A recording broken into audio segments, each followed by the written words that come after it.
En el árido sendero que conducía a Efrata, entre los gemidos del parto y el último aliento de Raquel, se elevó el llanto de un niño. Los cielos parecían cubiertos de luto, la tienda temblaba. Y un solo acto lo cambió todo. De Benoni, hijo del dolor, a Benjamín, hijo de la mano derecha. No era solo un nombre. Era un destino arrancado del polvo de la pérdida. Lo que comenzó en llanto se convertiría en el fundamento de la historia de Israel.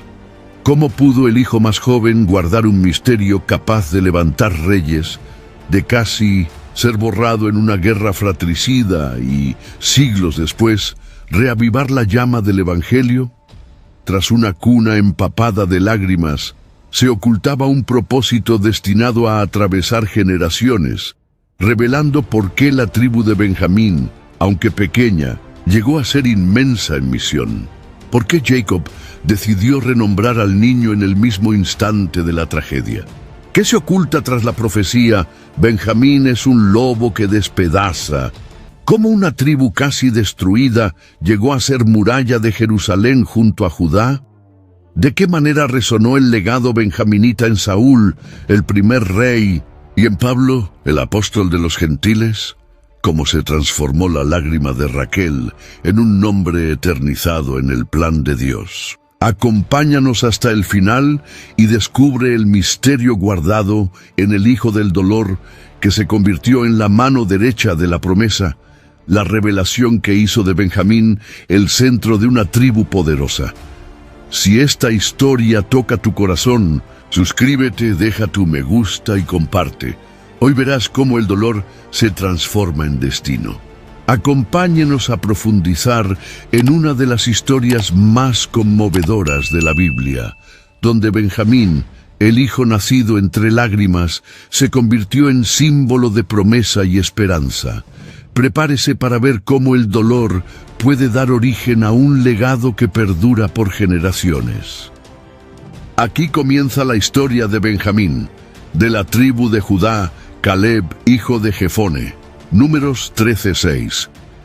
He oído que el camino a Efrata guarda recuerdos que lloran, dijo una anciana mientras la caravana de Jacob avanzaba trabajosamente entre rocas y polvo, mientras el cielo se espesaba con nubes. Recuerdos que se convierten en promesas, respondió Jacob, sujetando el brazo de Raquel con manos temblorosas, cuya respiración ya era entrecortada y dolorosa.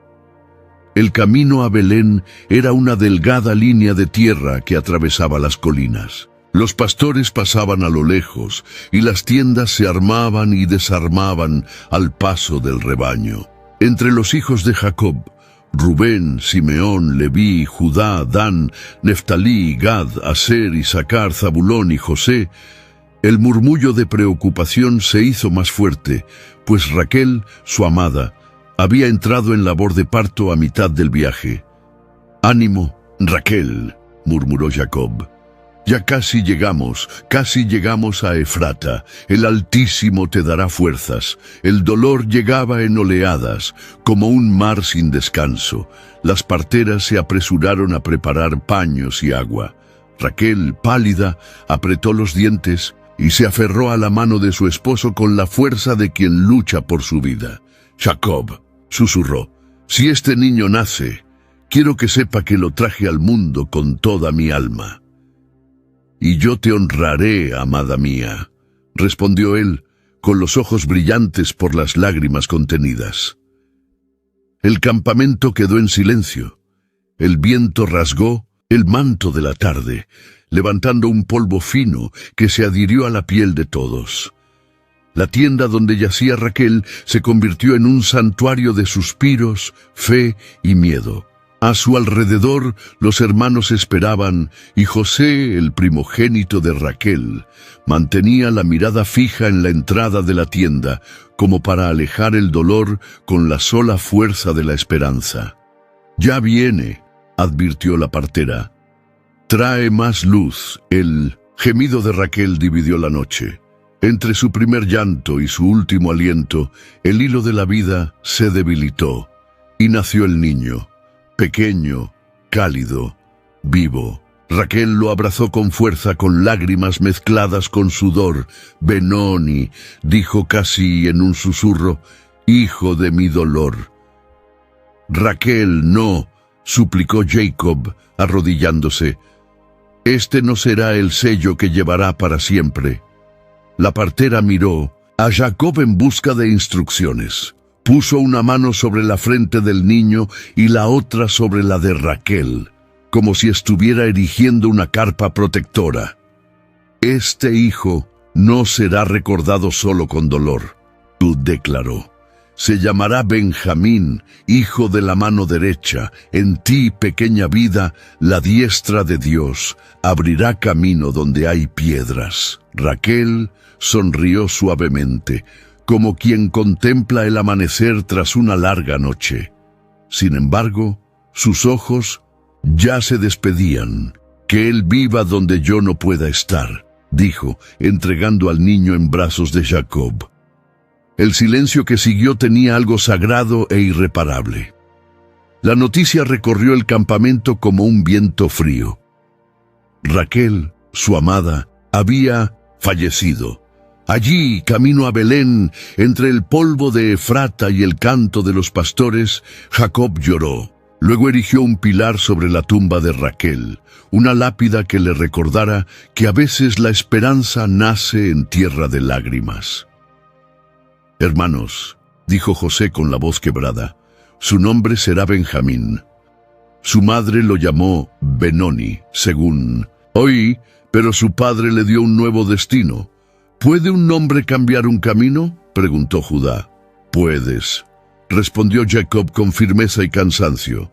«Benoni es dolor, Benjamín es promesa». La mano derecha simboliza fuerza, bendición y gobierno, y Dios sabe cómo reescribir historias.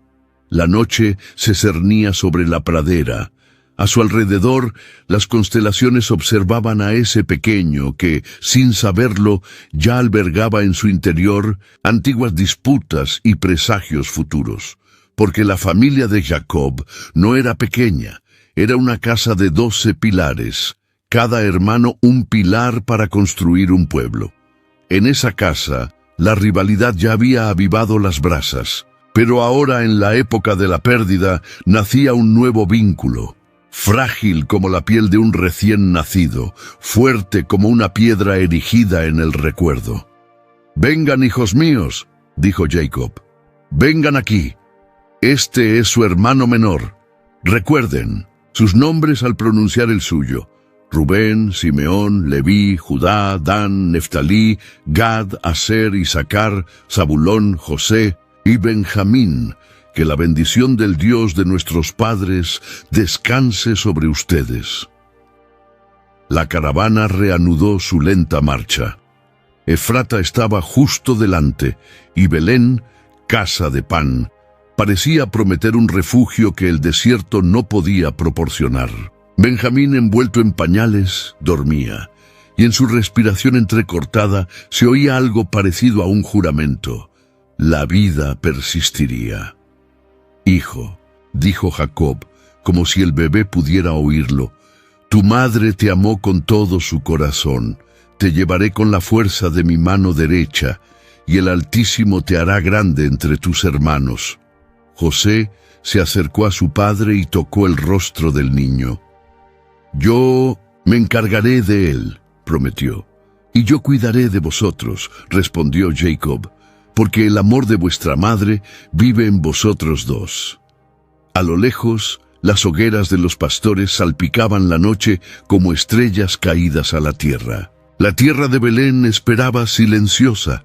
Cada paso dejaba una huella que hablaba de pérdida y otra de promesa. Y así quedó registrado el comienzo de la historia de Benjamín. Donde el camino abrió una herida, brotó un nombre sanador: Jacob, dijo la anciana de voz grave, apareciendo de nuevo. Recuerda que la mano derecha bendice, protege y guía. Cuida de este niño, cuídalo como se cuida un futuro.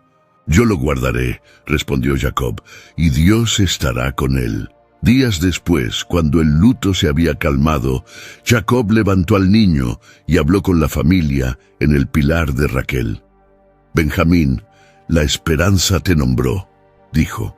Donde el camino hirió, Dios plantó una promesa. ¿Acaso un nombre cambia el destino?, preguntó Judá. Cambia, respondió Jacob.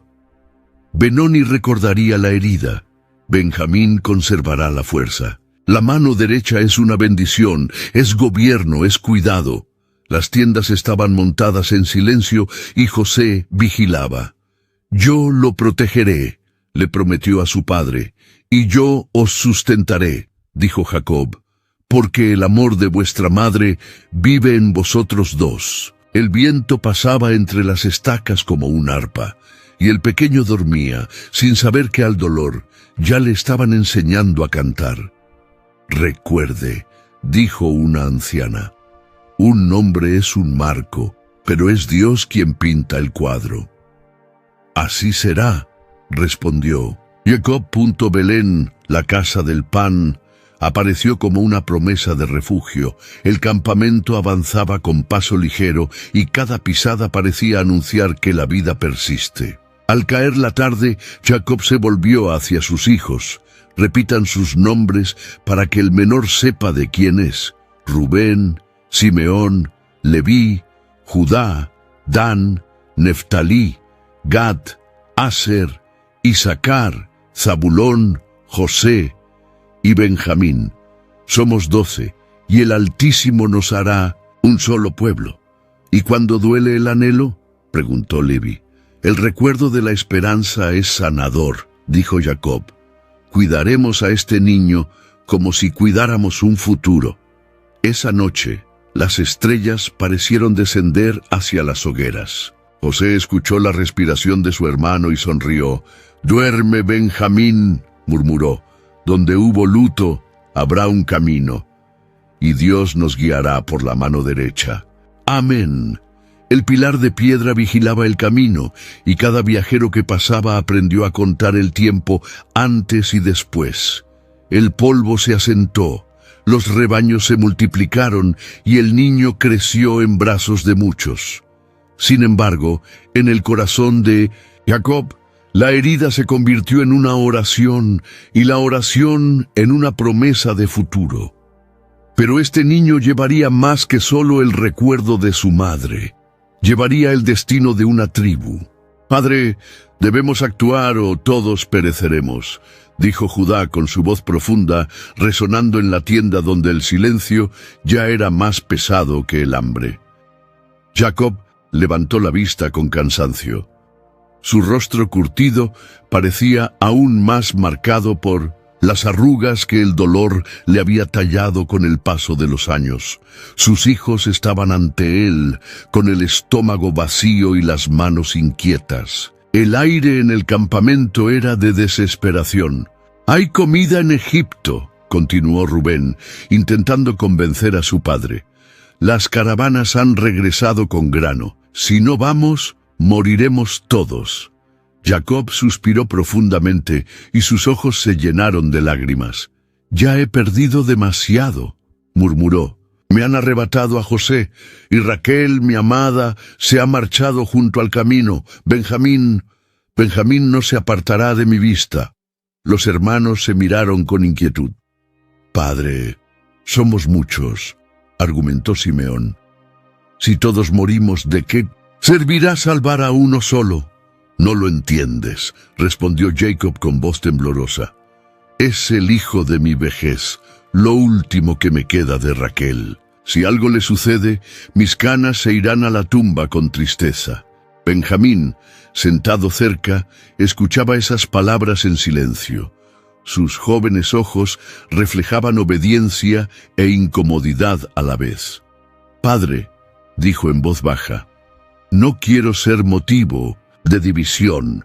Si es necesario, iré con mis hermanos». Jacob se giró de repente, agarrándola con fuerza por los hombros. «¡No!», gritó, como si el mundo se le fuera a derrumbar. «¿No lo entiendes? Sufrí la pérdida de José, pero perderte A ti sería el fin. Mientras viva estarás conmigo. Los demás niños bajaron la mirada. Había respeto, pero también frustración. El hambre avanzaba sin piedad. «Padre, si no nos vamos, no quedará nada», insistió Levi. «Egipto tiene graneros llenos, y todos los pueblos están acudiendo allí. No podemos quedarnos de brazos cruzados». Jacob respiró profundamente, tratando de encontrar un equilibrio entre el miedo y la necesidad. «Entonces váyanse ustedes dos, pero sin el niño. Dejen a Benjamín conmigo. Si tengo que perder, que no sea él». La decisión fue como una piedra en el corazón de todos. El viaje estaba organizado, los hermanos preparados, y el día de la partida amaneció con un cielo despejado. Soplaba un viento cálido, trayendo consigo el olor a tierra agrietada. Mientras cargaban los camellos, Benjamín se acercó nuevamente. «Padre, déjame ir. No quiero que me perdonen mientras mis hermanos arriesgan sus vidas». Jacob le acarició la cara y las lágrimas brotaron de sus ojos. «Hijo, tu presencia es el aliento que me queda. No puedo. Perderte sería morir 2 veces». Los hermanos se fueron. La distancia entre la tienda y el horizonte parecía más larga que nunca. Benjamín se quedó sintiendo el dolor de estar protegido, pero también de cargar con un peso invisible. Pasaron los días y el campamento quedó aún más vacío. Jacob caminaba inquieto, contando las ovejas y mirando al cielo en busca de respuestas. «Señor, no me quites también a este niño», oraba noche tras noche. «Ya he sufrido bastante». El silencio de Benjamín se convirtió en vigilia. Observó a su padre envejecer cada día más rápido, con el cuerpo encorvado por el dolor y el miedo, hasta que finalmente los hermanos regresaron. Sin embargo, sus rostros no reflejaban alegría. Había asombro, tensión y una inexplicable pesadez. «Padre», empezó Rubén con vacilación, «en Egipto hay un hombre poderoso que gobierna los graneros. Nos trató con dureza como si fuéramos espías». Jacob frunció el ceño. «Aclara, ¿qué pasó?» «Exigió pruebas de que decíamos la verdad», explicó Judá. «Dijo que solo nos creería si llevábamos a nuestro hermano menor». «Padre», habló de Benjamín. El corazón de Jacob se aceleró y su rostro se puso pálido. «¿Benjamín?», murmuró. «¿Preguntó por Benjamín?» «Sí», respondió Simeón. «Y hasta se quedó con uno de nosotros como prenda. Si no volvemos con el menor, no volveremos a verlo ni a comer». El silencio en la tienda era sofocante. Benjamín miró a su padre con una mirada firme, pero llena de compasión. «Padre, quizás este sea mi camino. Quizás el Todopoderoso quiera que vaya». Jacob tembló, agarrando fuertemente su manto. «No, no puedo. Ya perdí a José. Ya me quitaron la alegría una vez. No lo soportaré otra vez». Los hermanos permanecieron de pie, esperando una decisión imposible. El viento soplaba contra las cortinas de la tienda, como si la tierra misma anticipara el peso venidero. Y en ese momento, el recuerdo de la orden del hombre de Egipto resonó entre ellos, firme como una sentencia. «Traed al hermano menor. Si no lo llevamos, no volveremos a ver el rostro del gobernador», dijo Judá, mientras el peso de la decisión presionaba el pecho de cada hermano mientras preparaban los camellos para el regreso a Egipto. «Iremos juntos y yo seré responsable de él», añadió mirando a su padre. «Que el Dios de mis padres te conceda misericordia», respondió Jacob tras un largo silencio. «Toma los regalos, paga con el grano y el dinero que hay en los costales y trae a mi hijo. Lo protegeré con mi propia vida», prometió Judá, tomando el hombro de Benjamín. El viaje fue duro y rápido, como quien corre ante la inminencia de un ataque de hambre. El Nilo centelleaba en la distancia al aparecer los inmensos muros del palacio de Zafenat Panea, y con ellos el recuerdo de la mirada impenetrable de aquel señor egipcio. Los guardias reconocieron a los hebreos y los condujeron a la casa del mayordomo. «No tengan miedo», dijo el mayordomo al ver su temor. Su Dios y el Dios de su padre les ha dado un tesoro en sus costales. El dinero ya ha sido recibido, y trajo a Simeón, quien había sido detenido, y agua para lavarse los pies, y forraje para los animales. El corazón de los hermanos se alivió un poco, pero la mirada de Benjamín se detuvo en cada detalle, como quien aprende a leer el destino en columnas pintadas. Cuando José llegó al palacio, sus hermanos se postraron en tierra. Él los levantó con un gesto, y su voz era suave pero firme. «¿Es este tu hermano menor, del que me hablaste?» «Sí», respondió Judá. «Este es Benjamín, el hijo de la vejez de nuestro padre». José miró fijamente al joven. Algo brillaba y ardía tras la apariencia de poder. Le temblaron ligeramente los labios y tuvo que salir corriendo para contener las lágrimas. Se lavó la cara, se controló y regresó. «Sirvan la comida», ordenó, y apartaron pan para él, pan para sus hermanos y pan para los egipcios, pues los egipcios no podían comer con los hebreos. José ordenó a los hermanos por edad, desde el primogénito hasta el menor, y todos se miraron entre sí, llenos de un asombro que parecía presagio. «¡Qué extraña suerte es esta!», susurró Naftalí. «No es suerte», murmuró Rubén, «es ciencia que desconozco». Las porciones de Benjamín eran 5 veces mayores, y se sonrojó, sorprendido por la diferencia.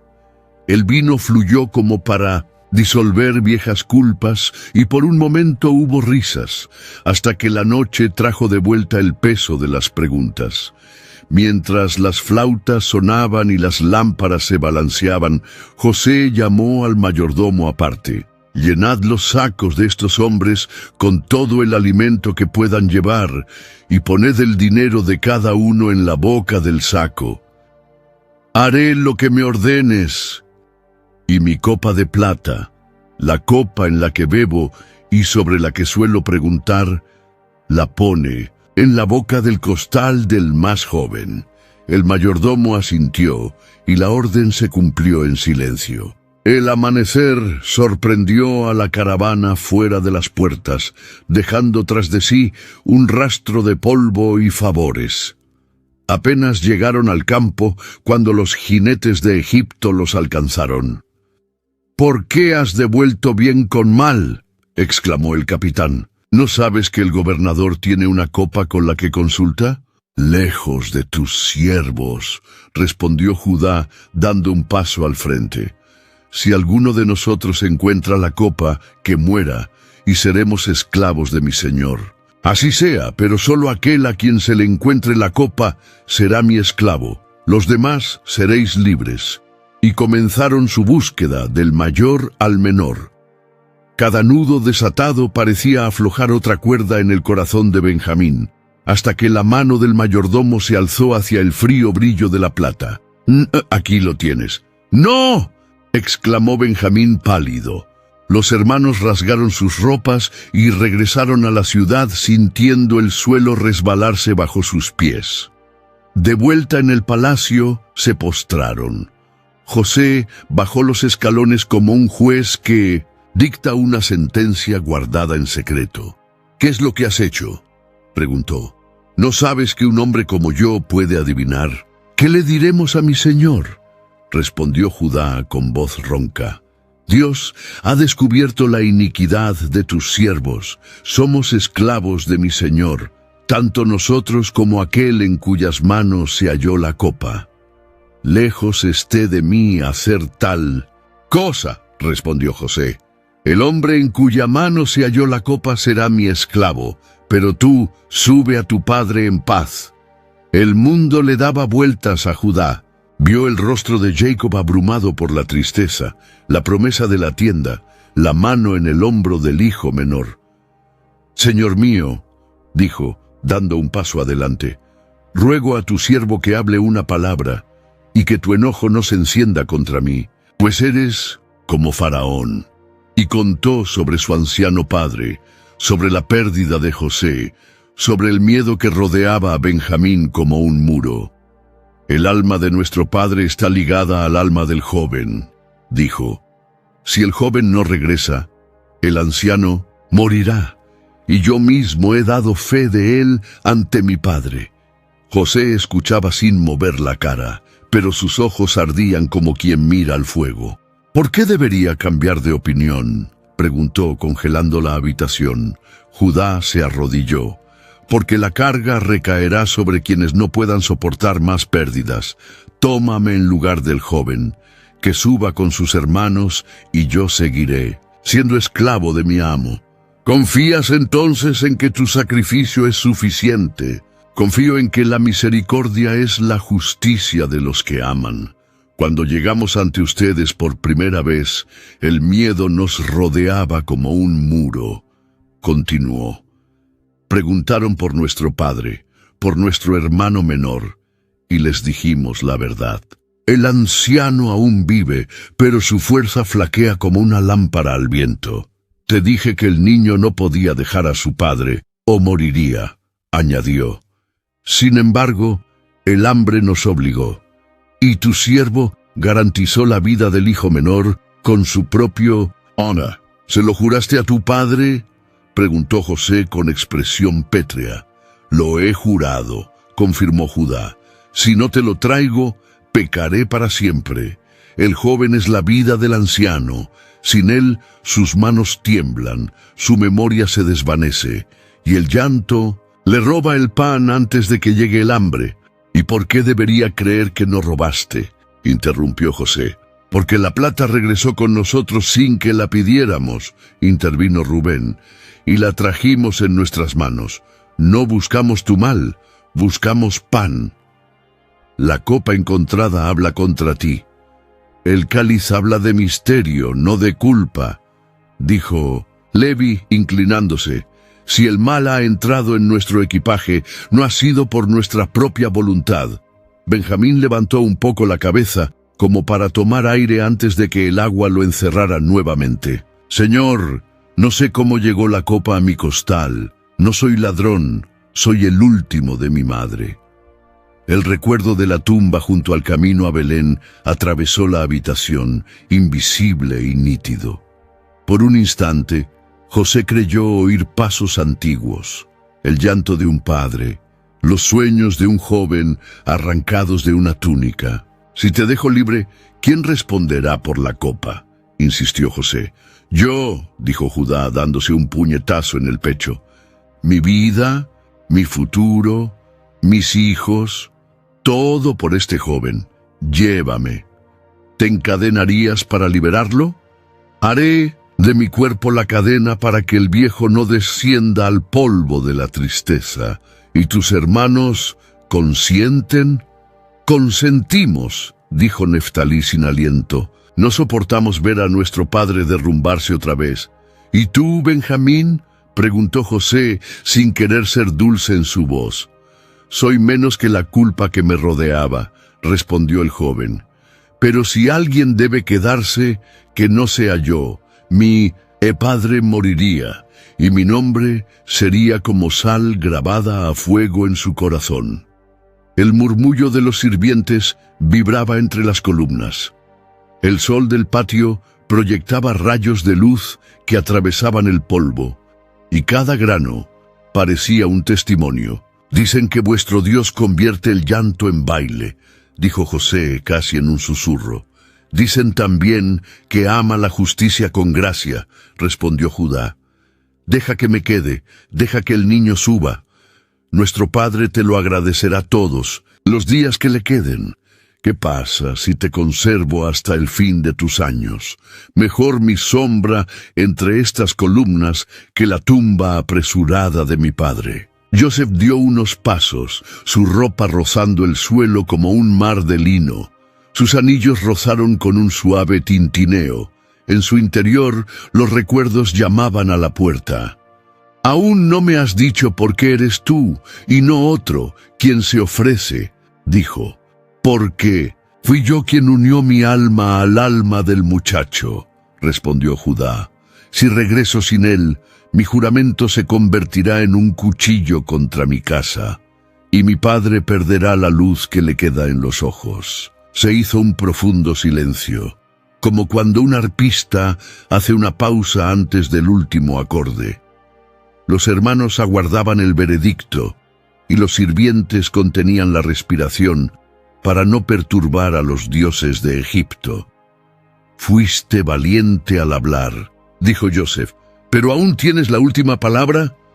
Judá levantó su rostro, lavado de polvo y de lágrimas. «Es mío, y es una ofrenda que no aceptaré. Por la vida del anciano, ten piedad de nosotros, mi señor, te lo suplico». El silencio se extendió como un velo. Los hermanos contuvieron la respiración, y Benjamín miró a Judá con ojos húmedos, sorprendidos, agradecidos y dolidos.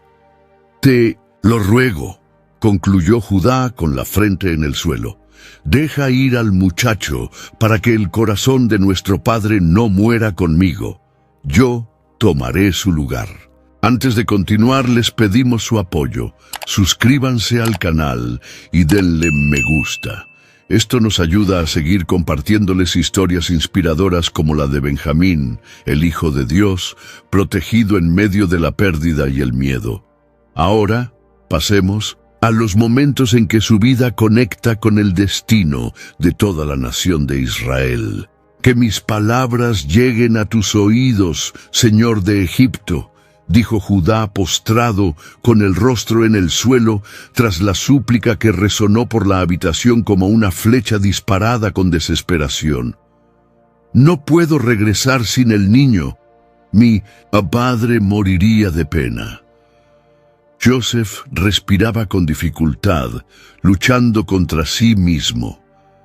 El peso de años de silencio, el recuerdo de la cisterna, el eco de la tienda y los sueños de su juventud le martilleaban el corazón. Fijó la mirada en Benjamín, y en su interior el muro de resistencia empezó a derrumbarse. «Acércate más a mí», ordenó con la voz quebrada. Los hermanos se miraron confundidos. Se acercaron con vacilación, hasta que José no pudo contenerse más. Sus lágrimas brotaron como un río represado, y el llanto llenó la habitación. Los sirvientes y guardias escuchaban afuera, sorprendidos por el llanto del gobernador. «Soy José, su hermano», gritó arrodillándose ante ellos. «Soy José, a quien vendieron para Egipto». El silencio era absoluto. Rubén palideció, Simeón tembló, Leví se cubrió el rostro, y Judá permaneció encorvado, impotente. El pasado volvió a inundarlo, como una herida abierta. «No se angustien», continuó José, enjugándose las lágrimas. «No se enojen con ustedes mismos por haberme vendido. Dios me envió delante de ustedes para preservarles la vida». Benjamín dio un paso adelante con incredulidad. «¿De verdad eres tú, hermano mío?». José corrió y lo abrazó con fuerza. Ambos lloraron a gritos, mezclando viejas lágrimas con el bálsamo del reencuentro. «Hermano mío, eres carne de mi carne, sangre de mi sangre. Nunca he dejado de pensar en ti. Tu ausencia fue como una sombra que nunca me abandonó», respondió Benjamín, sollozando. «Ahora sé que Dios convirtió el dolor en vida».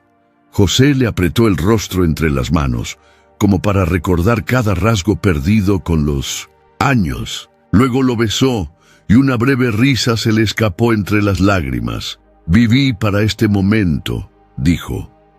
El Señor no permitió que los sueños se desvanecieran.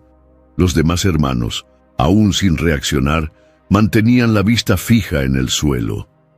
José los llamó.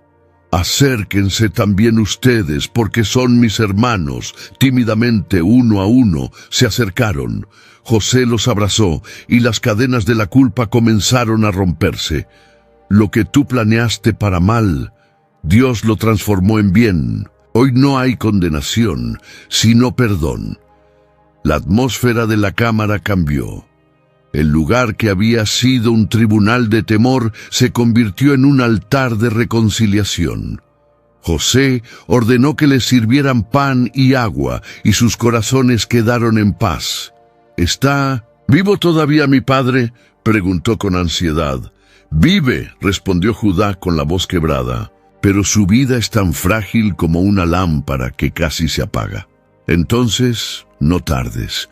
Ve y tráele esta noticia. Tu hijo José está vivo y gobierna Egipto. Tráelo aquí para que vea la salvación del Señor».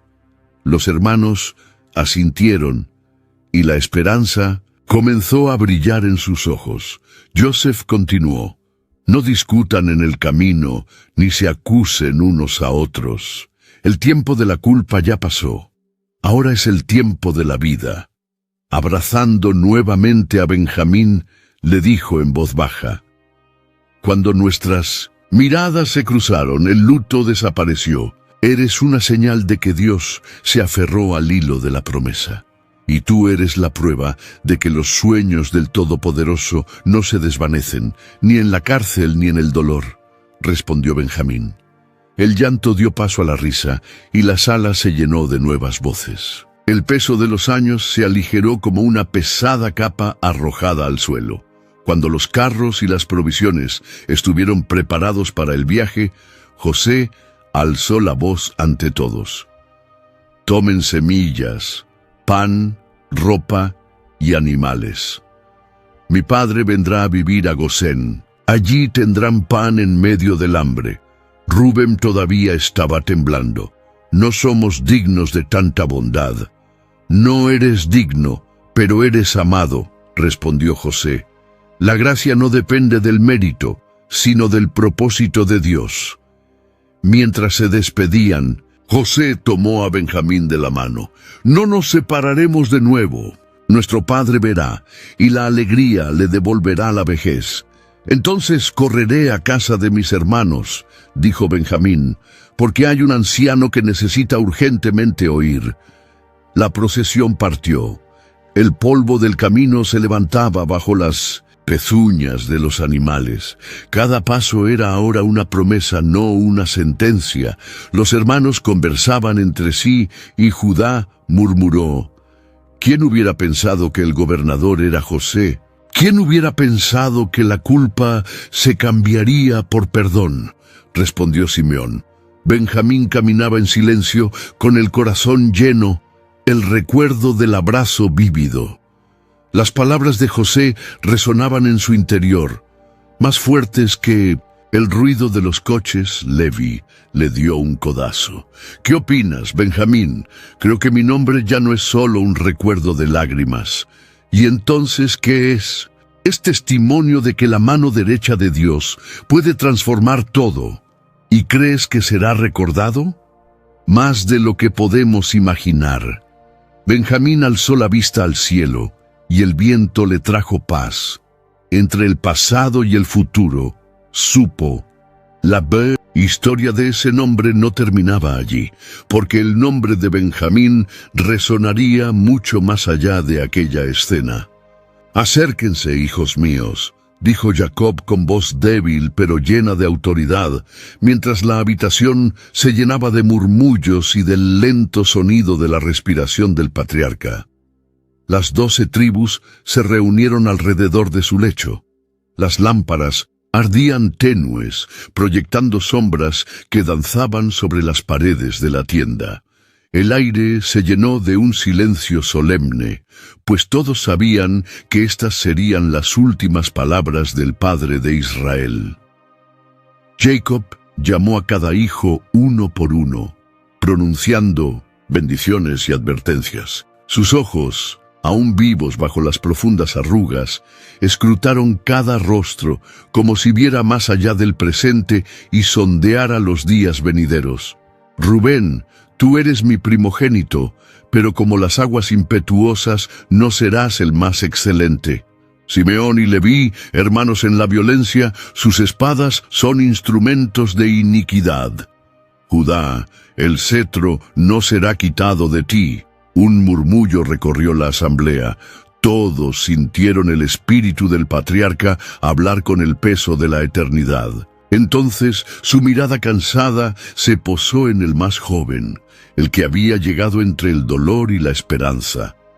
Benjamín, murmuró, y toda la tienda pareció contener la respiración. El joven, ya no tan joven, dio un paso al frente, con el corazón latiendo con fuerza. La mirada de su padre se posó en él con una mezcla de ternura y pasión. Benjamín es un lobo voraz. Por la mañana devora su presa y por la tarde reparte el botín. Las palabras cayeron como un trueno en un día despejado. Hubo asombro, silencio, miedo. Algunos hermanos se miraron, incapaces de comprender. Benjamín permaneció inmóvil, presintiendo que la frase envolvía misterio y destino. «Padre, ¿qué significa esto?», preguntó con voz temblorosa. Jacob cerró los ojos por un momento, como si estuviera viendo más allá de las cortinas, del tiempo. Tus descendientes se caracterizarán por el coraje y la guerra. Entre las tribus serás recordado por atacar por sorpresa y defender con ferocidad. Cuando el enemigo menos lo espere, tus hombres se alzarán como lobos rapaces al amanecer. Leví susurró al oído de Judá. Él, el más joven llamado el hijo del dolor, ahora es un lobo entre nosotros. El Altísimo elige a los débiles para confundir a los fuertes, respondió Judá con seriedad.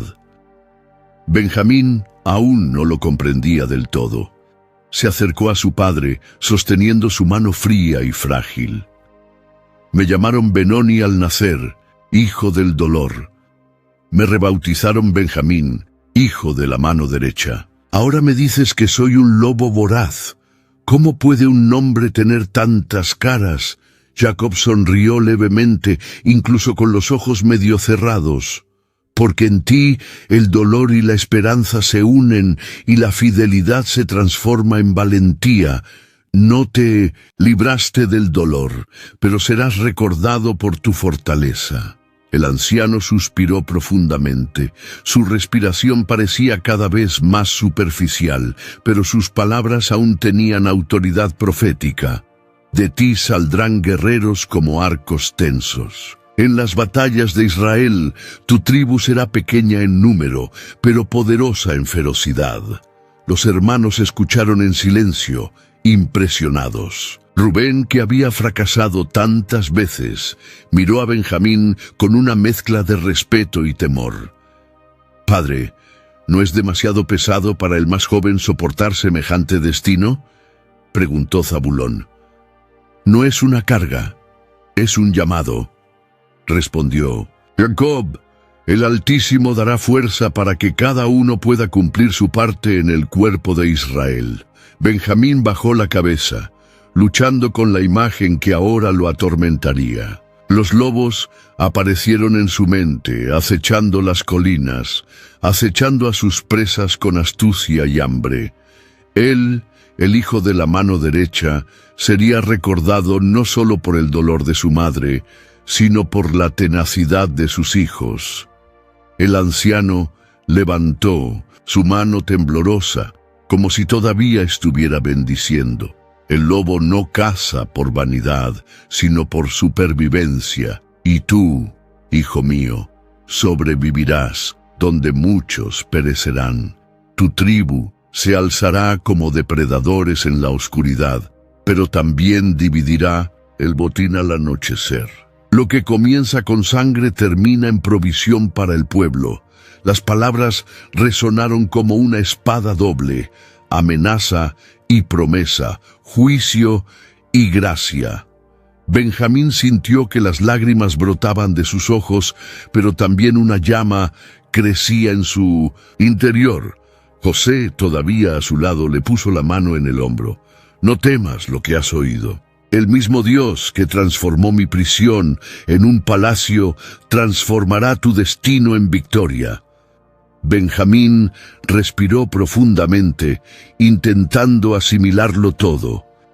Su mente vagaba entre los recuerdos del camino donde había muerto su madre y la visión de los guerreros que aún no habían nacido de su linaje. El silencio volvió a caer pesado.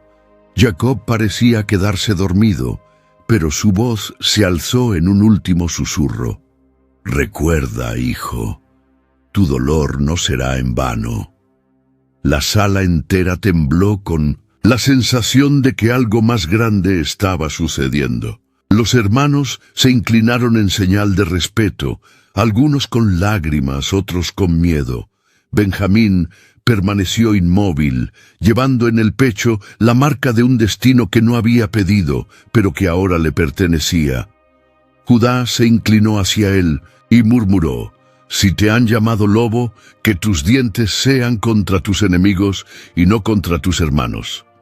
Benjamín no respondió. Su mirada estaba distante, como si viera un futuro pintado de sangre y gloria. En ese momento, el patriarca volvió a dormirse, dejando la profecía final suspendida en el aire. Las llamas de las lámparas parpadearon, proyectando sombras que parecían lobos corriendo por las paredes de la tienda. Y en el corazón de todos resonó la pregunta que nadie se atrevió a silenciar. ¿Cómo llegaría el hijo del dolor a convertirse en un guerrero depredador? «Ha llegado el momento de repartir la herencia», anunció Josué a las tribus reunidas en Silo, el santuario donde reposaba el arca de la alianza, mientras el pueblo esperaba con reverencia. La tierra estaba conquistada, pero aún quedaban territorios por repartir. Cada tribu esperaba el momento de escuchar el destino que el Señor les asignaría por sorteo. Los ancianos se acercaron y el silencio se apoderó de todos. El viento ondeaba las banderas tribales y la expectación pesaba como una piedra en sus corazones. «Levántense, hijos de Israel», dijo Josué. «Hoy cada tribu conocerá su parte de la promesa». Se echaron suertes frente a la tienda. Una a una, las tribus recibieron sus límites y los escribas registraron cuidadosamente cada límite. Entonces se nombró a Benjamín. Sobre Benjamín, hijo de la mano derecha, se echará la suerte, declaró el sacerdote. Todos se reunieron alrededor, escuchando atentamente. La piedra cayó y la voz de Josué resonó por toda la asamblea. La suerte de Benjamín cayó en el corazón de la tierra. Su frontera llega hasta Jericó por el este, sube hasta Betel por el norte, baja hasta Gibeá y Gabaón, y toca Jerusalén, la ciudad que será recordada entre todas las ciudades. Un murmullo recorrió a la gente. Estar en el centro significaba estar en el nexo entre el norte y el sur, el este y el oeste. Significaba proteger las rutas comerciales y bélicas. Significaba soportar una carga que otras tribus no soportaban. Benjamín escuchó atentamente, su mente llena de imágenes de colinas, valles y ciudades que ahora le pertenecían. ¿Está Jerusalén dentro de nuestros límites?, preguntó con la voz todavía llena de sorpresa. Sí, respondió Josué. Esta ciudad está dentro de tus fronteras. El Señor te ha confiado un territorio estratégico. Judá, a quien se le había dado tierra en el sur, se acercó y dijo en voz baja: «Te interpondrás entre nosotros y Efraín. Tu territorio será un puente y un muro». «¿Y eso será honor o peligro?», preguntó Benjamín. «Serán ambas cosas», respondió Judá. «Donde está el centro, allí se libran las mayores batallas. El pueblo erigió altares de piedra para conmemorar la distribución. Cada tribu regresó con alegría a su territorio, pero el corazón de Benjamín estaba apesadumbrado. Esta no era solo tierra, era el lugar donde se escribiría la historia. Los ancianos de su casa lo rodearon aquella noche. Eres el más joven de los hijos de Jacob, pero se te ha dado una posición central, dijo uno de ellos. La diestra de Dios te ha puesto en medio de todos ellos, y la unidad de Israel dependerá de ti. ¿Y si fracasamos?, preguntó Benjamín, mirando el cielo estrellado. Entonces el centro se convertirá en una grieta, respondió el anciano. Pero si eres fiel, serás el cimiento y el muro. Las ciudades mencionadas resonaban con promesas y desafíos. Jericó, Gabaón, Mizpa, Gibeá, Luz, Betel, Cela, y en medio de todas ellas, Jerusalén, aún pequeña, aún disputada, pero ya marcada. Por el destino, ¿se recordará a Jerusalén?, preguntó Benjamín. Más de lo que imaginas, dijo Josué, mirándolo con firmeza. En él, el Altísimo escribirá capítulos que cambiarán la historia no solo de Israel, sino de las naciones. Las palabras ardían como fuego, pero también tenían peso. Estar en el centro significaba ser un blanco. Ser un puente significaba ser un pasaje de bendición y guerra. La gente se dispersó, llevando a sus familias a las nuevas fronteras. Los hombres de Benjamín recorrieron las colinas observando las tierras fértiles, los manantiales, los estrechos valles que se convertirían en rutas militares. Celebraron, pero también sabían que nada sería sencillo. Esa noche, Benjamín permaneció en silencio ante el altar de piedra. Tocó una de las piedras con la palma de la mano y oró en voz baja.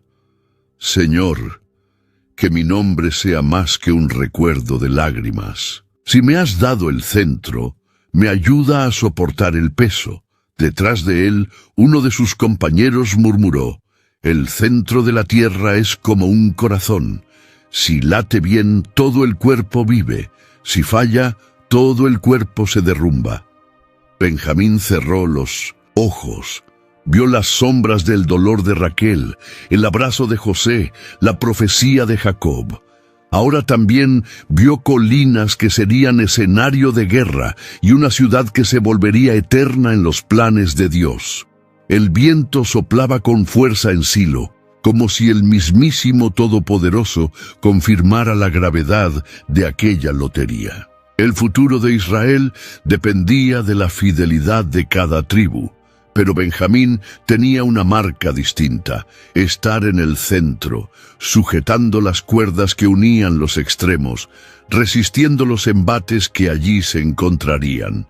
Los cánticos vespertinos surgieron de la asamblea. Los niños reían, las mujeres cantaban alabanzas, los hombres armaban tiendas, pero en el corazón de Benjamín el cántico era diferente. El de un lobo llamado a vigilar, el de un hijo menor llamado a proveer. Uno de sus líderes se acercó y dijo, «Hoy habéis recibido a Jerusalén dentro de vuestras fronteras, pero recordad, quien cuida el centro también cuida las grietas». Benjamín suspiró, mirando las colinas circundantes. «Que el Señor nos haga firmes, porque no es fácil permanecer en el medio». El anciano lo miró durante largo rato y respondió con voz profunda, «Y si no permanecéis firmes, en ese mismo centro surgirá una caída vergonzosa. Las señales de debilidad siempre comienzan en el corazón», dijo un anciano, mirando las colinas que rodeaban Gibeá, sin imaginar el horror que esa noche marcaría para siempre el nombre de la ciudad. El sol se ponía lentamente, tiñendo el cielo de rojo. Por las calles estrechas, llenas de polvo y sombras, llegó un levita acompañado de su concubina y un sirviente. Habían viajado desde Belén y buscaban descanso.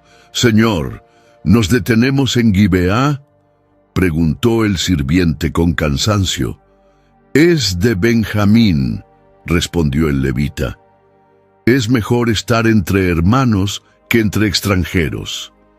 Entraron en la plaza del pueblo con la esperanza de que alguien les ofreciera refugio, pues la hospitalidad era la ley del pueblo. Pero las puertas permanecieron cerradas y nadie les dio la bienvenida, hasta que un anciano que regresaba del campo se acercó. «La paz sea contigo. Ven a mi casa, no te quedes en la plaza». Esa noche, la casa del anciano parecía un refugio. Se sentaron, comieron pan, bebieron vino y descansaron. Pero al caer la noche, hombres malvados de Gibeá rodearon la puerta y comenzaron a llamar con violencia: «¡Saquen al hombre que entró en su casa para que podamos abusar de él!», gritaban, ebrios de malicia. El dueño de la casa se levantó, desesperado. «No, hermanos, no cometan semejante vileza contra mi huésped. La hospitalidad es sagrada», pero los gritos se hicieron más fuertes. Entonces, desesperado y asustado, el levita sacó a su concubina. Los hombres la arrastraron hacia la noche, y sus gritos resonaron por las calles hasta que amaneció en silencio. Al amanecer, la mujer yacía desplomada a la puerta de la casa. El levita la abrió y la encontró allí, con las manos extendidas hacia el umbral. «Levántate», dijo, pero ella no respondió. La montó en el burro con el corazón ardiendo de dolor e indignación. Llevó su cuerpo de vuelta a su tierra y allí hizo lo impensable. La cortó en 12 pedazos y los envió por mensajeros a todas las tribus de Israel. Cuando el pueblo lo vio, se levantó un clamor como una tempestad. «Nunca ha habido tal cosa desde que los hijos de Israel salieron de la tierra de Egipto», exclamaron los ancianos. «Reúnanse todos». Las tribus se reunieron como un solo hombre, desde Dan hasta Beerseba y Galaad, al otro lado del Jordán. La asamblea era tan numerosa como el mar, y el clamor de indignación sacudió el campamento. «Habla, levita, ¿qué nos ha sucedido?», le preguntaron. Contó el crimen de Gibeá con lágrimas y enojo, y el pueblo respondió con un juramento: «Todos iremos contra esta abominación. No regresaremos a nuestros hogares hasta que esta maldad sea erradicada de Israel». Se enviaron mensajeros a Benjamín exigiéndole que entregara a los malvados de Gibeá. Pero la respuesta fue dura. «No los entregaremos», dijeron los benjamitas. «Defenderemos nuestra ciudad y a nuestra gente». Y así, toda la tribu se alzó en defensa del pecado de unos pocos. Se prepararon para la guerra, listos para luchar contra sus propios hermanos. El ejército de Israel acampó frente a las fronteras de Benjamín. El sonido de las trompetas resonó por los valles, y el humo de los incendios cubrió el cielo. Cada tribu afiló sus espadas, cada hombre juró venganza. En el corazón de Benjamín, el duelo por la profecía de Jacob se mezclaba con la vergüenza. El lobo, que debería haber devorado a la presa enemiga, ahora se manchaba con la sangre de sus propios hermanos. La noche antes de la batalla, un joven benjamita se levantó y preguntó con voz temblorosa: «¿Hasta cuándo debemos resistir a todo Israel? ¿No será este nuestro fin?». Pero el consejo de ancianos respondió con dureza: «Es mejor morir en la guerra que rendirnos. Somos hijos de la mano derecha y no nos doblegaremos». Y el rugido de las espadas fue la única respuesta. ¿Qué quedó? Entonces las tribus de Israel se unieron para destruir a Benjamín.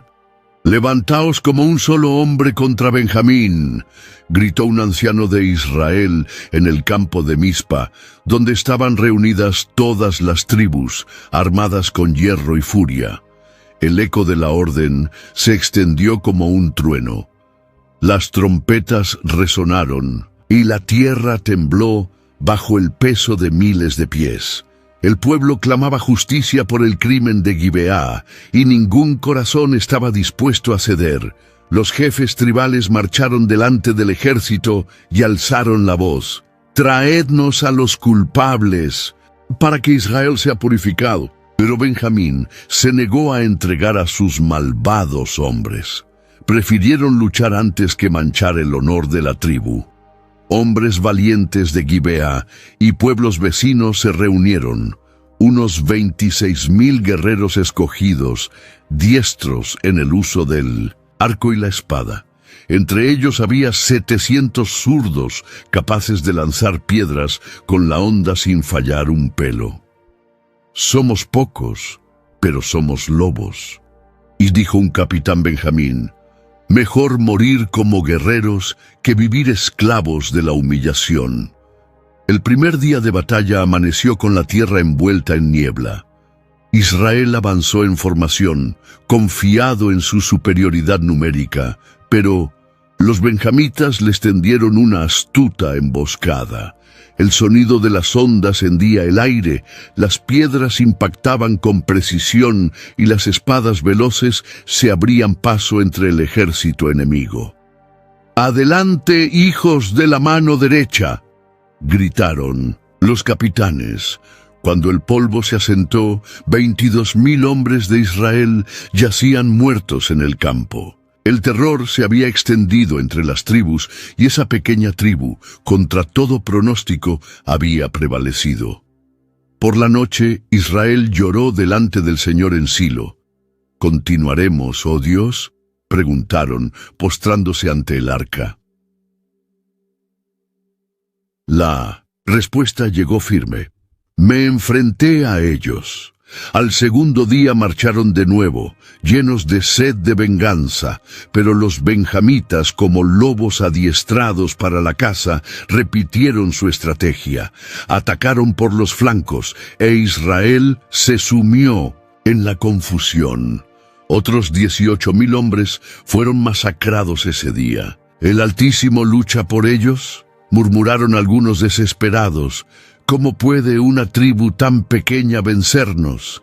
Entre lágrimas, el pueblo ayunó ante el altar. Ofrecieron holocaustos alzando la voz, y el Señor respondió por medio del sacerdote: «Mañana los entregaré en tus manos». Al tercer día, Israel preparó emboscadas alrededor de Gibeá. Fingieron huir, y los benjamitas, llenos de confianza, los persiguieron. «Acabemos con ellos como antes», gritaron, sin percatarse de que el cerco se cerraba cada vez más a su alrededor. De repente, las tropas ocultas emergieron de tras las colinas. El fuego se elevó de la ciudad como señal, e Israel se volvió contra sus perseguidores.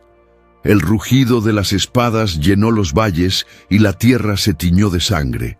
«¡Ay de nosotros!», gritaron los hombres de Benjamín. «El mal nos rodea». Su fuerza se quebró. Los guerreros cayeron uno a uno hasta que la tribu fue aplastada. De 26,000 hombres, solo 600 lograron escapar, huyendo al desierto y refugiándose en la roca de Rimón. Israel, presa de la furia, no se detuvo. Invadieron ciudades, quemaron aldeas y diezmaron a hombres, mujeres y niños. El grito de destrucción se elevó hasta los cielos. El lobo voraz sangraba ahora por sus propias garras.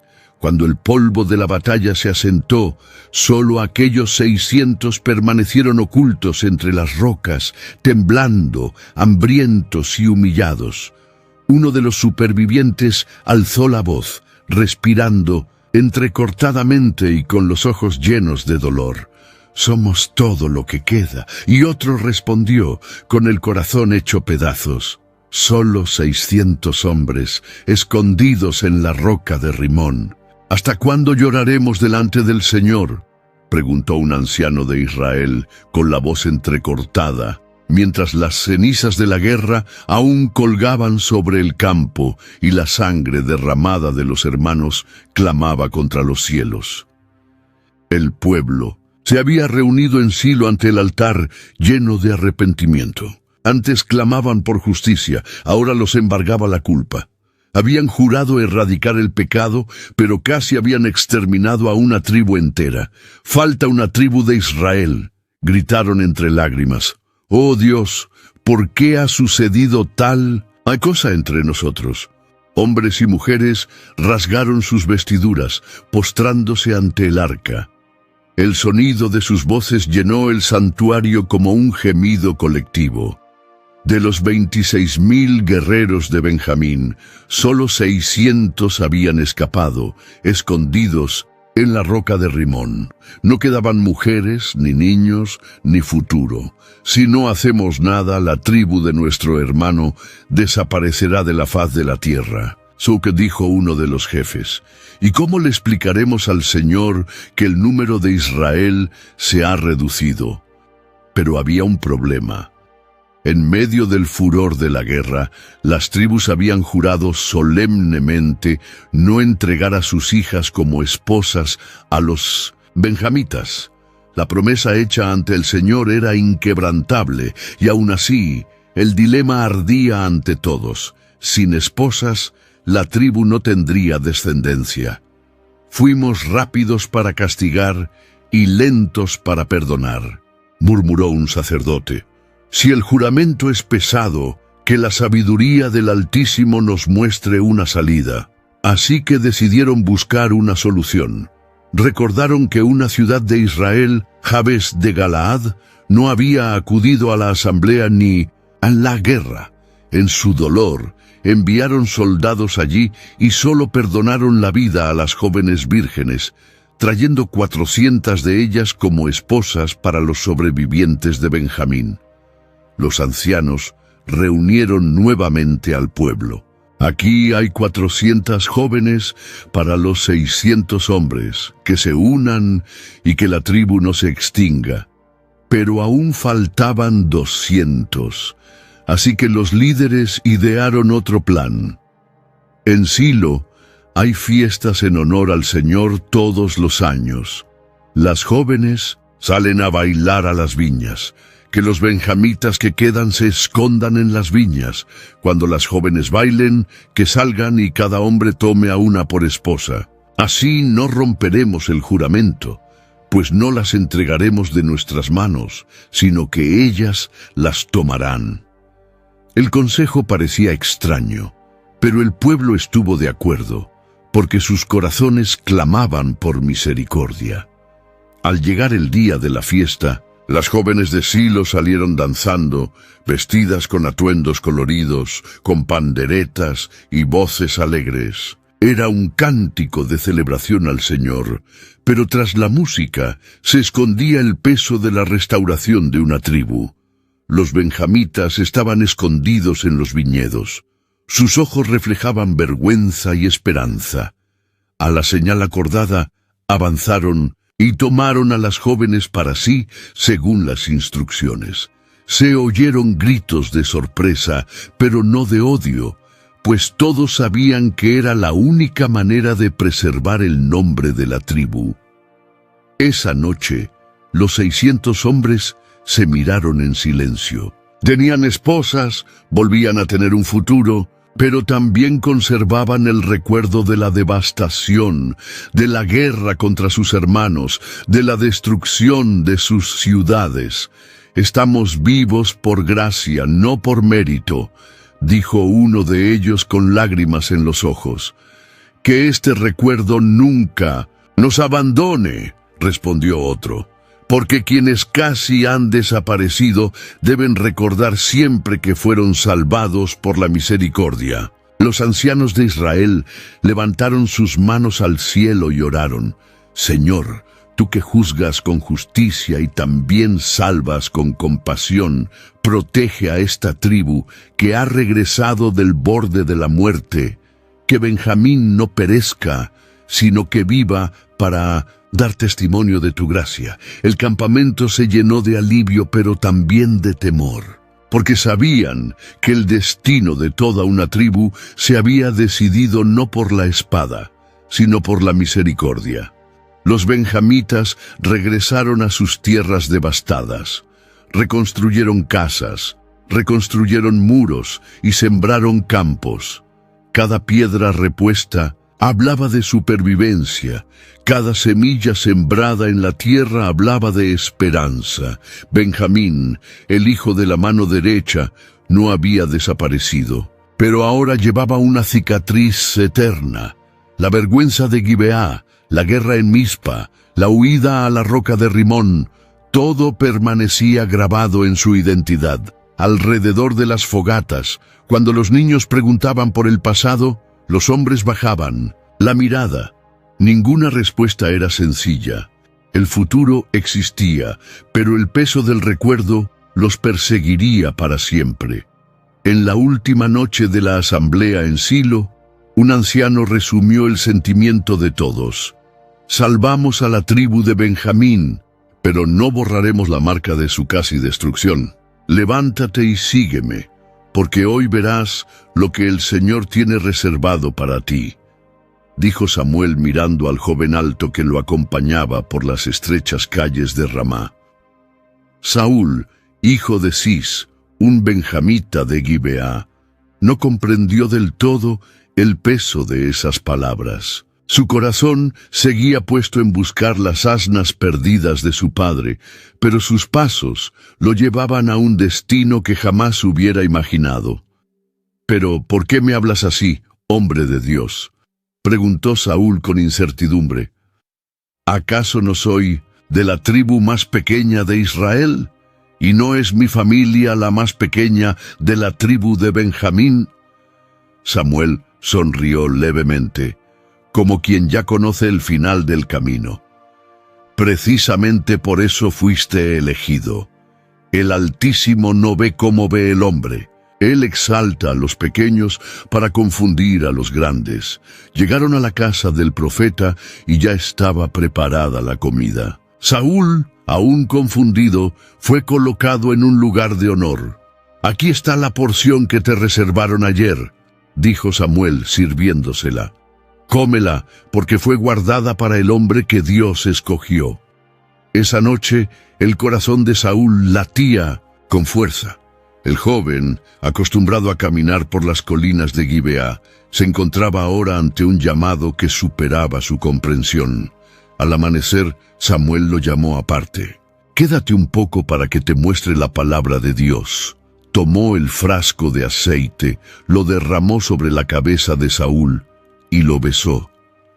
¿No te ha ungido el Señor como príncipe sobre su heredad? Gobernarás al pueblo de Israel y lo librarás de la mano de sus enemigos por todas partes, y sabrás que esta palabra es verdadera». Saúl se estremeció. Las gotas de aceite le corrían por la frente como si le quemaran la piel con fuego sagrado. Yo no soy digno». «La dignidad no viene de ti, sino de aquel que te llama», respondió Samuel. Entonces el profeta le reveló señales. «Cuando salgas, encontrarás a 2 hombres en la tumba de Raquel, quienes te anunciarán que se han encontrado los burros. Más adelante, 3 hombres subirán a Betel con cabras, pan y vino, y te recibirán con regalos. Luego llegarás a la colina de Dios, donde está la guarnición filistea, y allí el Espíritu del Señor descenderá sobre ti con poder. Te transformarás en otro hombre». Saúl escuchó, atónito, como si cada palabra fuera una piedra que marcara su destino. Al despedirse, se sintió diferente, como si una nueva vida hubiera empezado a latir en su interior. El día de la proclamación, Samuel reunió a todas las tribus en Mizpa. El pueblo esperaba con ansias saber quién sería el primer rey de Israel. El profeta convocó a cada tribu ante el Señor, hasta que la suerte cayó sobre Benjamín. «Benjamín», repitió la multitud, «el menor de los hijos de Jacob». Luego, entre las familias de Benjamín, la suerte cayó sobre la casa de Matri y finalmente sobre Saúl, hijo de Cis. «¿Dónde está?», preguntaron mirando a su alrededor. Lo buscaron, pero Saúl se había escondido entre el equipaje, abrumado por el miedo. Cuando lo encontraron y lo llevaron entre el pueblo, todos se maravillaron de su estatura. Era el más alto de todos en Israel, de hombros para arriba. Samuel levantó la voz. «Miren al hombre que el Señor ha elegido. No hay nadie como él entre todo el pueblo». La protesta fue inmensa. «¡Viva el rey! ¡Viva el rey!». Sonaron las trompetas y el pueblo se inclinó. Israel, por primera vez, tenía un rey. El pequeño de la tribu más pequeña había sido elevado para liderar a toda una nación. Esa noche, Saúl regresó a Gibeá, acompañado de hombres cuyos corazones Dios había tocado. Pero su inquietud no lo abandonaba. Entre el honor y los aplausos, una sombra se hizo más silenciosa. «Señor, dame sabiduría para gobernar», murmuró solo en su tienda. «Que no me pierda en medio de la grandeza». Un compañero entró y lo encontró abatido. «¿Por qué no estás contento?». «Saúl». «Porque temo que el corazón humano se hinche cuando recibe una corona». El hombre sonrió sin comprender la profundidad de aquella respuesta. Saúl se acostó, pero no pudo dormir. La corona invisible ya le pesaba sobre la cabeza, y en los pasillos del futuro resonó el susurro de una advertencia. Pero el orgullo abriría su ruina. «El pueblo se está dispersando. Samuel no ha llegado, y los filisteos ya se están reuniendo en Micmas», dijo Saúl, caminando de un lado a otro, con la mirada inquieta, como si viera acercarse la derrota antes de que la batalla siquiera comenzara. El Letus, campamento de Israel, estaba en pánico. Los filisteos se habían reunido con innumerables carros y jinetes, y los hombres de Israel se escondían en cuevas, agujeros y entre las rocas. Muchos temblaron, otros huyeron, y Saúl sintió el peso de una corona que parecía resbalarse de su cabeza. «Traedme el holocausto y los sacrificios de paz», ordenó sin esperar al profeta. El sacrificio aún ardía en el altar cuando apareció Samuel, con los ojos encendidos de tristeza y de ira. «¿Qué has hecho, Saúl?».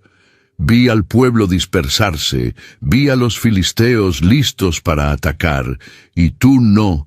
Llegaste a la hora acordada, así que me armé de valor y ofrecí el holocausto». Samuel alzó su voz como un trueno. «Has actuado neciamente. No has guardado el mandamiento que el Señor tu Dios te dio. El Señor habría establecido tu reino sobre Israel para siempre, pero ahora tu reino no durará. El Señor ha buscado un hombre conforme a su corazón». Las palabras cayeron como piedras sobre el alma de Saúl.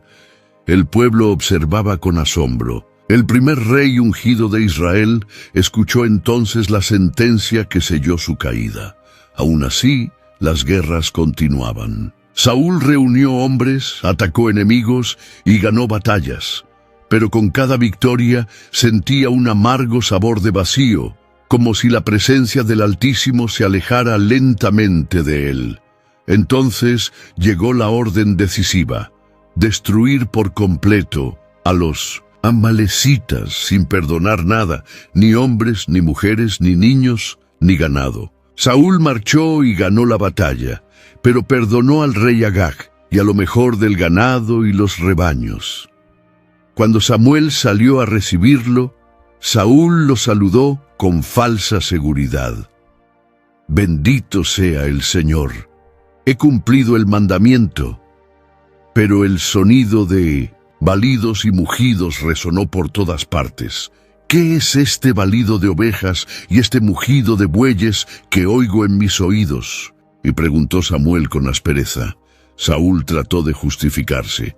El pueblo los perdonó para que ofrecieran sacrificios al Señor. Entonces Samuel declaró las palabras que se convirtieron en una herida eterna. ¿Se deleita el Señor tanto en holocaustos y sacrificios como en obedecer su voz? Obedecer es mejor que los sacrificios, y prestar atención que la grasa de los carneros. La rebelión es como el pecado de la brujería, y la terquedad es como la idolatría. Porque has rechazado la voz del Señor, Él también te ha rechazado para que no seas rey. Saúl se estremeció. He pecado, hónrame, al menos ante el pueblo. Pero Samuel se dio la vuelta y mientras se alejaba, Saúl agarró la túnica del profeta. La tela se rasgó en su mano. Hoy el Señor ha arrancado de ti el reino de Israel y se lo ha dado a uno mejor que tú, dijo Samuel, mirando a los ojos del rey caído. La noticia se extendió por las tribus. El primer rey de Israel, de la pequeña tribu de Benjamín, había perdido el favor del Altísimo. La sombra de su desobediencia caería sobre toda su casa. Esa noche, Saúl se quedó solo en su tienda. El aceite que una vez brilló en su frente, ahora parecía un recuerdo lejano. Fui criado desde la tribu más pequeña para gobernar a todo Israel, murmuró. Y ahora, por mi orgullo, el reino se me escapa de las manos. Los ecos de su voz se perdieron en el vacío, y los soldados, incluso los leales, ya no confiaron. El corazón del rey se endureció, y el silencio del cielo era más pesado que la lanza que portaba. Uno de sus oficiales, temiendo por el futuro, susurró en secreto: ¿Quién ocupará el trono junto a Judá? Reúnan a todo el ejército de Judá y de Benjamín, porque es hora de tomar una decisión, ordenó Roboam, hijo de Salomón. Y su voz resonó por los pasillos de Jerusalén, mientras la tensión de la división sacudía a las tribus como el viento en un campo de trigo. El reino, antes unido, estaba ahora dividido. 10 tribus se habían rebelado, siguiendo a Jeroboam, y proclamaron su independencia en Siquem. Solo Judá y Benjamín permanecieron fieles a la casa de David. ¿Por qué nos ponemos del lado de Judá?, murmuró un joven benjamita entre los soldados. Somos pocos, y la fuerza de las 10 tribus es grande. Un anciano respondió con firmeza: porque el Señor ha elegido la línea de David para ocupar el trono, y la profecía de Jacob aún reposa sobre nosotros. Somos un lobo voraz. Por la mañana devoramos la presa y por la tarde repartimos el botín. El destino de Benjamín no es caminar solo, sino estar en el centro de la promesa. Mientras en Siquem el pueblo aclamaba a Jeroboam, en Jerusalén se alzaban las murallas y se afilaban las espadas. Roboam preparaba 180,000 guerreros para guerrear contra sus hermanos, recuperar el reino y restaurar la unidad. Señor, ¿por qué tanta sangre entre hermanos? Bueno, exclamó un sacerdote ante el altar. No basta el peso de la división. Fue entonces cuando la palabra de Dios llegó al profeta Semaías. Dile a Roboam y a todo el pueblo: no suban a pelear contra sus hermanos, los israelitas. Regresen, cada uno a su casa, porque esto es de mi parte. La noticia corrió como un trueno. Roboam respiró hondo y anunció ante los ancianos: hoy no habrá guerra. El Señor lo ha decretado, y la palabra del Altísimo es más poderosa que una lanza. El ejército regresó a casa. pero un vínculo invisible permaneció. Judá y Benjamín permanecieron juntos, apoyando el trono de Jerusalén. Aquella noche, cerca de las murallas, dos guerreros hablaban en voz baja. Nuestra tribu es pequeña, estuvo a punto de ser exterminada, y ahora soportamos el peso de un reino. ¿No es demasiado para nosotros? El pequeño, cuando es fiel, se hace grande, respondió el otro. Dios nos ha puesto del lado de Judá, y donde esté Judá, allí estará también Benjamín. Las hogueras iluminaban los rostros cansados, y la ciudad resonaba como un latido en el centro de la nación. El templo construido por Salomón aún resplandecía, y la presencia de Dios se recordaba en cada cántico cantado al caer la noche. Chil, anciano de la tribu, reunió a sus hombres y habló. Miren, hermanos, no fuimos elegidos para ser multitud, sino para ser cimiento. Cuando arrecian los vientos, no es la cantidad de piedras lo que sostiene el muro, sino la fuerza de las que están unidas. Benjamín asintió, sabiendo que su destino estaba ligado al de Judá. La herida de la guerra pasada aún dolía, pero la gracia de la preservación ahora les daba un propósito. Un joven levantó la voz, mirando el cielo estrellado. Hoy nos quedamos con Judá, pero ¿qué será de mañana? El silencio respondió primero, y luego el anciano declaró. El lobo aún no ha revelado todo su camino. Las palabras flotaron en el aire como un presagio. El eco de la antigua profecía de Jacob, pronunciada en su lecho de muerte, aún esperaba su cumplimiento. Y entre los muros de Jerusalén y las colinas de Siquem, la pregunta quedó como una cicatriz en el corazón de la tribu. Pero el misterio del lobo aún esperaba su revelación. Padre siempre decía que las palabras dichas en el lecho de muerte no se olvidan, murmuró un anciano de Benjamín, sentado junto al fuego, mientras sus nietos escuchaban atentamente la antigua profecía.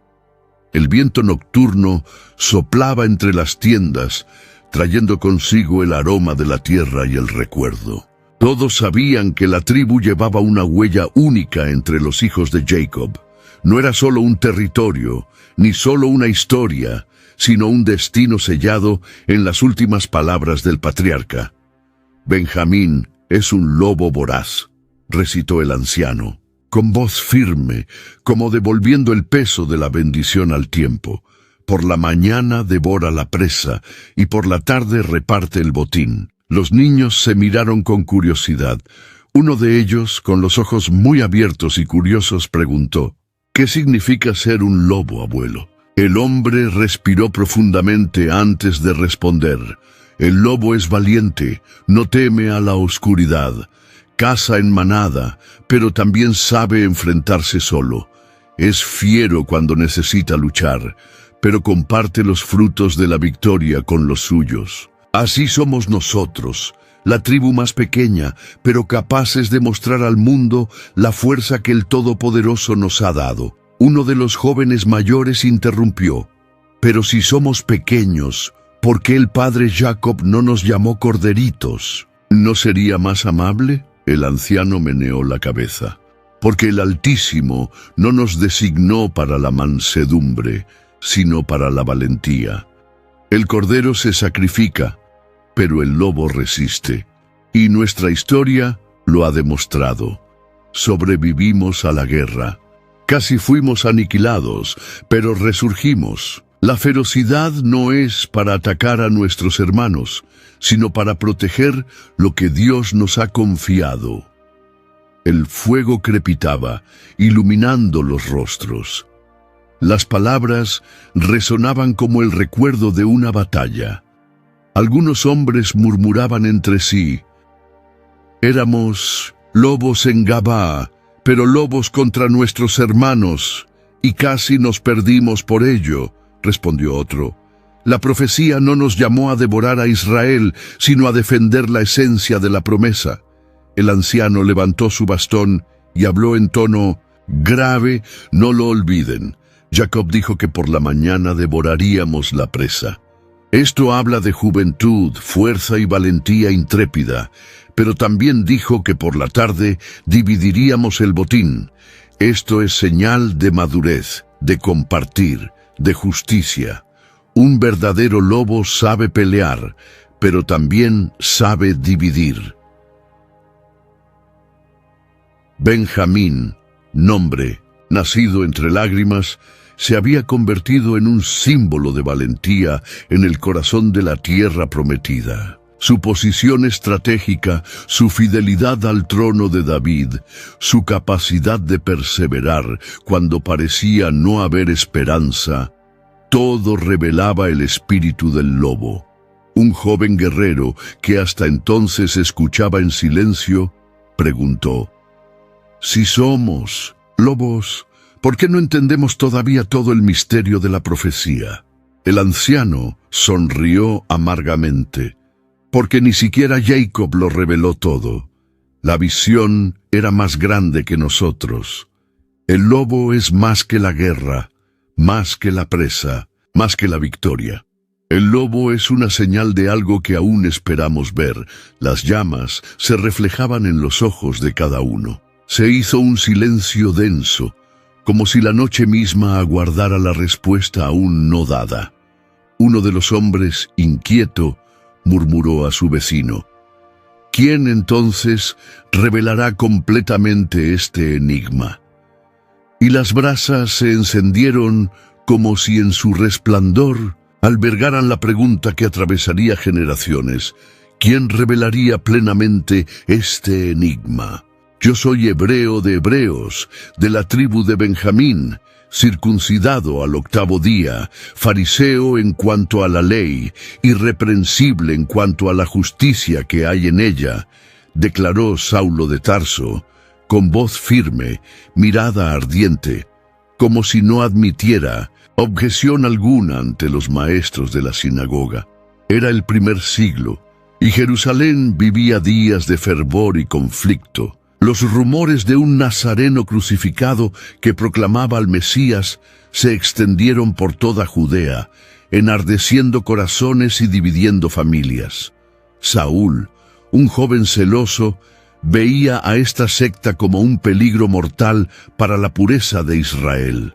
Deshonran la ley, desprecian el templo y engañan al pueblo, dijo mientras recogía las cartas de autorización de los principales sacerdotes. Yo mismo los perseguiré a cada uno de ellos hasta que su nombre sea borrado de la tierra. Con férrea determinación, sacó a hombres y mujeres de sus hogares y los metió en prisiones. Su celo era tan intenso que incluso los ancianos lo admiraban. «Miren, este es un verdadero hijo de Benjamín», murmuraron. «Como un lobo voraz, no escatima nada, ataca al amanecer, arrastra a su presa». Pero la historia de Saúl estaba a punto de cambiar radicalmente. Un día partió hacia Damasco, autorizado para arrestar a los seguidores del camino en esa ciudad. Cabalgaba con determinación, con la mirada fija en el horizonte, cuando de repente una luz más brillante que el sol lo envolvió. Cayó al suelo y una voz lo alcanzó, destrozando su orgullo como un rayo que parte una roca. «Saulo, Saulo, ¿por qué me persigues?», temblando preguntó. «¿Quién eres, Señor?». «Yo soy Jesús, a quien tú persigues. Dura cosa te es dar coces contra el aguijón». Saulo se cubrió los ojos con las manos, pero ya no podía ver. La gloria lo había cegado y su furia se había convertido en miedo. Sus compañeros lo llevaron de la mano a Damasco y durante 3 días no comió ni bebió, sumido en el silencio y la oscuridad. Mientras tanto, un discípulo llamado Ananías recibió un mandato del Señor.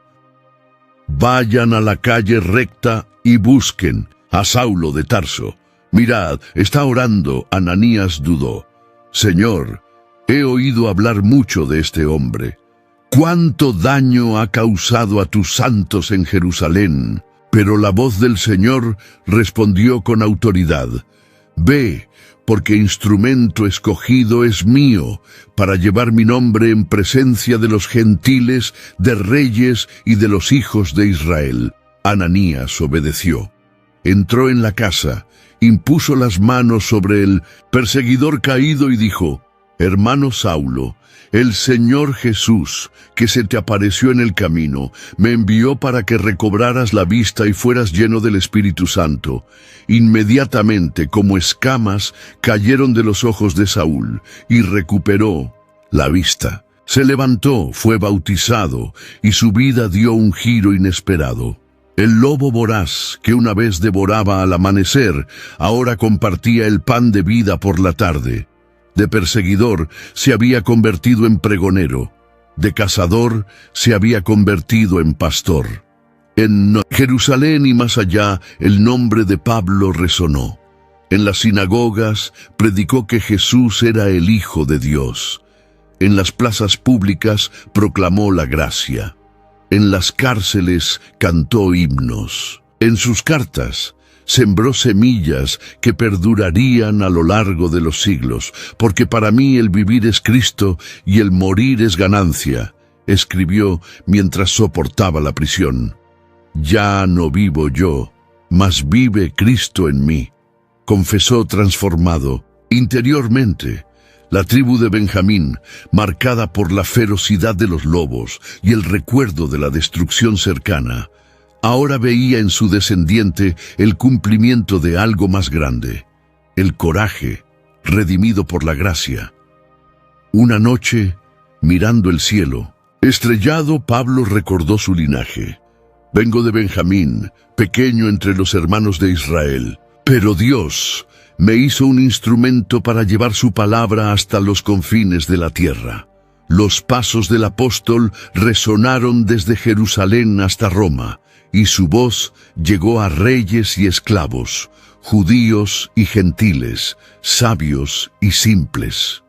El Hijo a su derecha, en su linaje, finalmente había cumplido una función inesperada: cambiar el mundo. Pero en medio de las victorias de la fe, todavía quedaba una pregunta, como una sombra de un antiguo misterio, como un eco de la profecía de Jacob sobre el lobo, que devora y divide. El secreto eterno aún necesitaba ser revelado. Desde el principio, la historia de Benjamín estuvo marcada por las lágrimas, dijo un escriba al abrir los rollos ante la asamblea, mientras la comunidad reunida en Jerusalén escuchaba en silencio. Pero las lágrimas nunca fueron el final. Los hombres se inclinaron para escuchar, y las mujeres abrazaron a sus hijos. El relato del escriba parecía hilvanar tiempos lejanos, uniendo generaciones como hilos de distintos colores en una sola tela. En Efrata, Raquel lloró hasta el último aliento, llamando a su hijo Benoni, el hijo del dolor. Pero Jacob, conmovido por la esperanza, lo rebautizó como Benjamín, el hijo de su mano derecha. Esta fue una señal de que Dios convierte el duelo en promesa. Un joven interrumpió, curioso: pero si nació con dolor, ¿cómo se convirtió en símbolo de fuerza? El escriba sonrió: porque el Altísimo se deleita en levantar a los débiles. El mismo que vino al mundo como el más pequeño de los hijos, fue colocado en el centro de la tierra prometida. El mismo que casi fue exterminado en Gibeá, sobrevivió para sostener el trono de David. Y el mismo que llevó el estigma de un lobo voraz, fue recordado en Pablo, el apóstol, cuya voz resuena hasta nuestros días. La gente murmuraba entre sí impresionada. Una mujer levantó la mano. ¿Cómo podemos entender entonces al lobo de la profecía? El escriba levantó la vista y respondió solemnemente: el lobo devora por la mañana, pero reparte el botín por la tarde. Así era la tribu, feroz en su juventud, casi perdida en su ferocidad, pero restaurada para compartir la vida. Y así era Saúl, un perseguidor implacable que se convirtió en proclamador de la gracia. El anciano de la asamblea agregó: el propósito oculto de Dios era este: demostrar que ninguna debilidad es inútil, ningún error es definitivo, ninguna vergüenza es eterna. Lo que empieza como dolor puede terminar en gloria. El pergamino se cerró y todos se miraron. El silencio que siguió fue profundo, pero no vacío. Estaba lleno de la certeza de que cada detalle de la historia apuntaba a algo más grande. Un niño, sentado cerca del altar, preguntó en voz baja: ¿entonces la tribu de Benjamín fue elegida solo para sufrir? El escriba se acercó y puso su mano sobre el hombro del niño. No, hijo, ella fue elegida para mostrar que el poder de Dios se perfecciona en la debilidad. Cuando todo parecía perdido, el Todopoderoso escribió un nuevo capítulo. Cuando el duelo parecía triunfar, surgió la esperanza. Cuando la tribu estaba a punto de desaparecer, fue restaurada. Y cuando un hijo de Benjamín persiguió la fe, Dios lo hizo predicador de la verdad. La gente suspiraba, algunos con lágrimas, reconociendo el hilo de la providencia divina tejido a través de cada generación. Uno de los líderes concluyó: la pequeña tribu fue el escenario donde el gran Dios manifestó su poder. La mano derecha que una vez sostuvo a Benjamín sigue sosteniendo a todos los que lo buscan. Las antorchas iluminaban los rostros emocionados.